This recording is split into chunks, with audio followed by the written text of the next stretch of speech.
Hey folks, and welcome to another fishing forecast brought to you by River King Outdoors Fishing and Hunting Guide Service.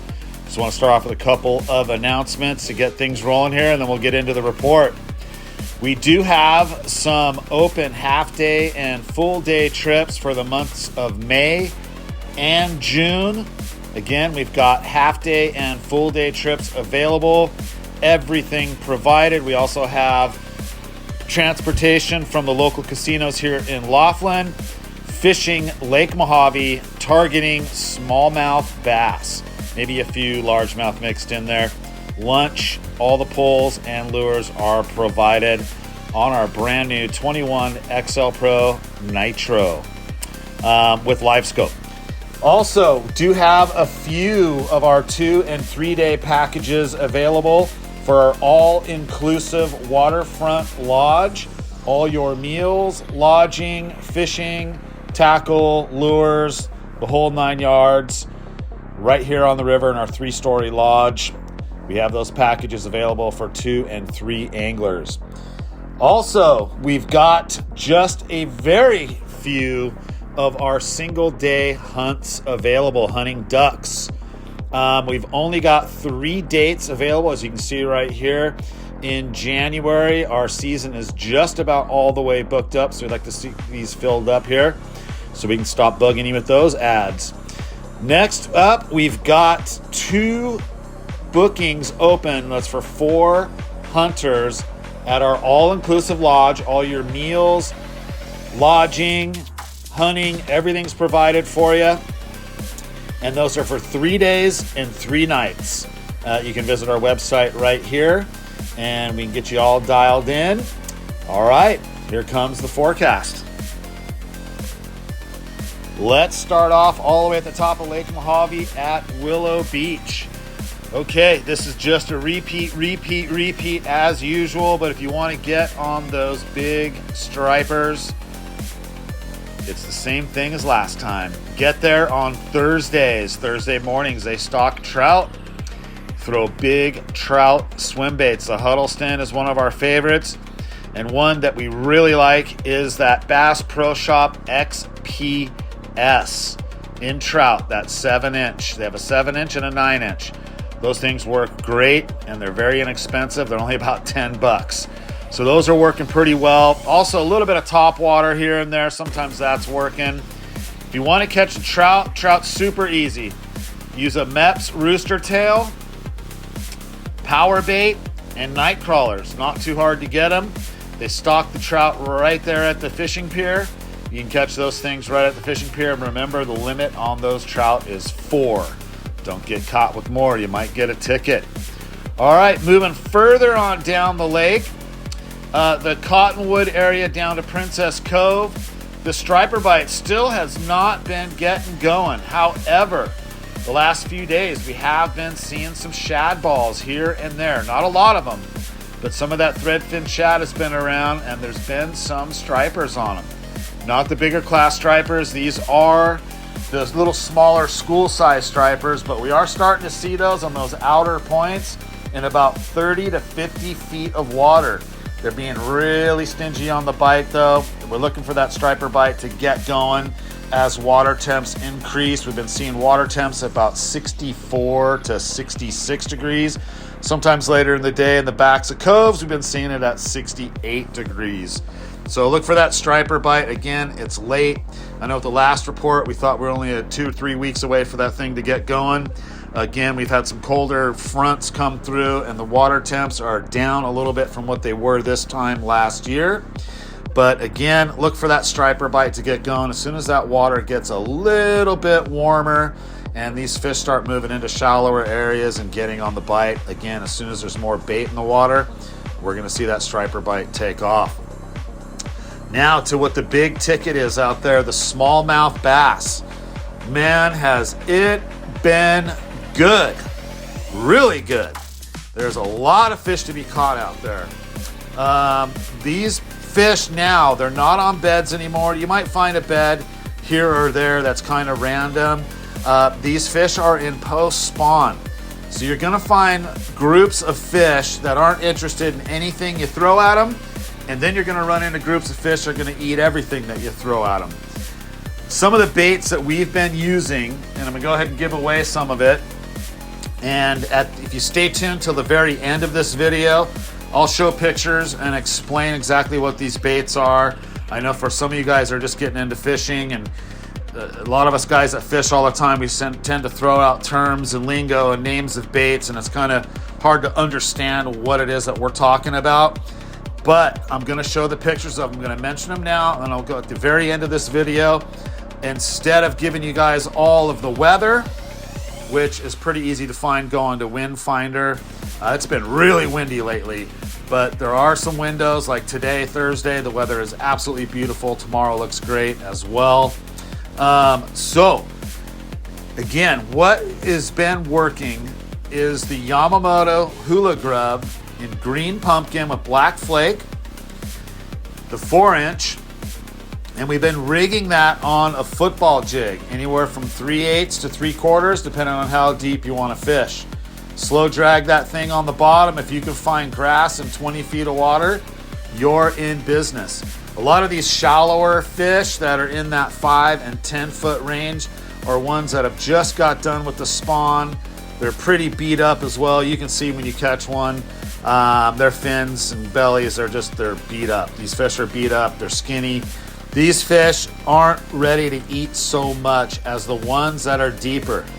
Get out and find those isolated rocks and out on the ends of rock points in 20 to 30 feet of water. Those are the fish that are completely done with spawn. They've been in post spawn for a week or so. They're ready to eat. So get after those smallmouth. Again, another bait that's been working has been the black grape straight 4-inch robo worm.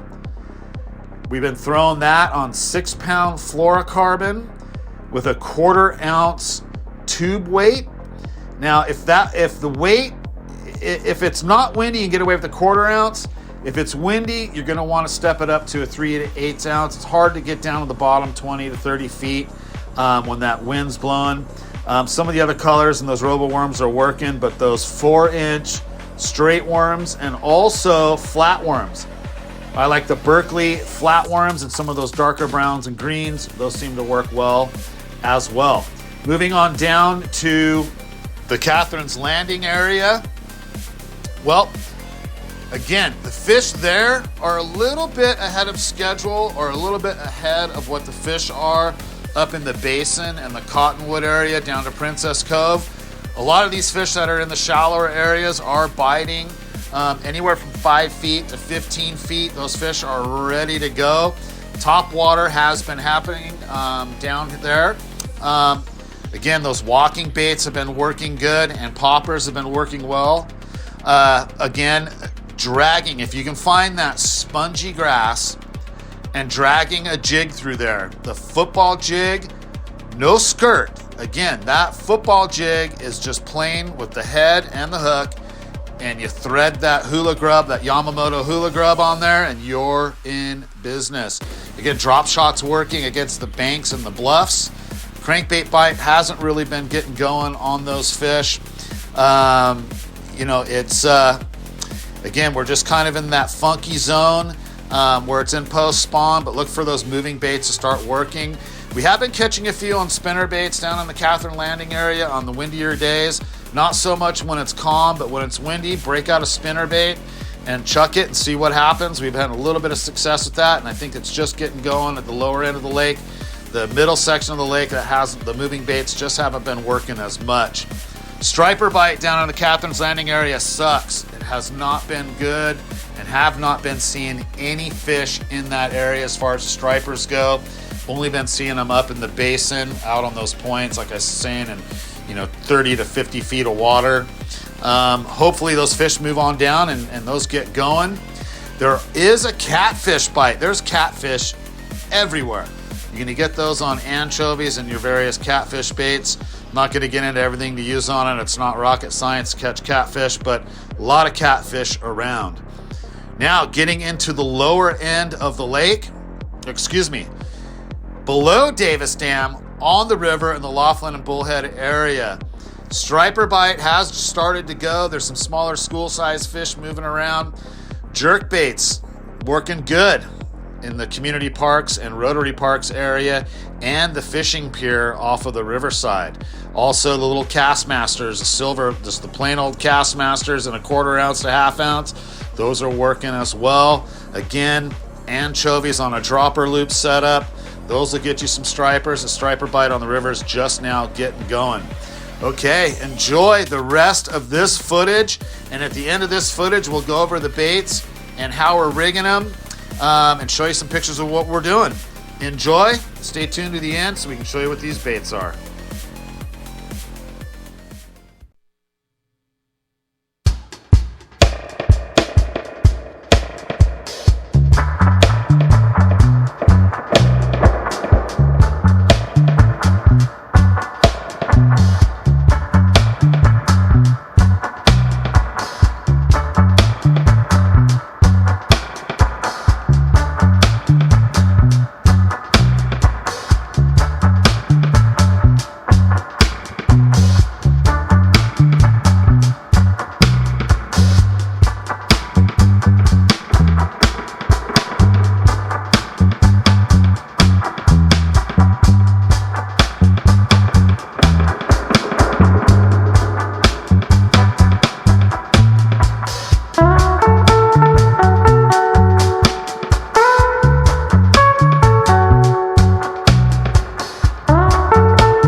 All right, let's get into these baits as promised.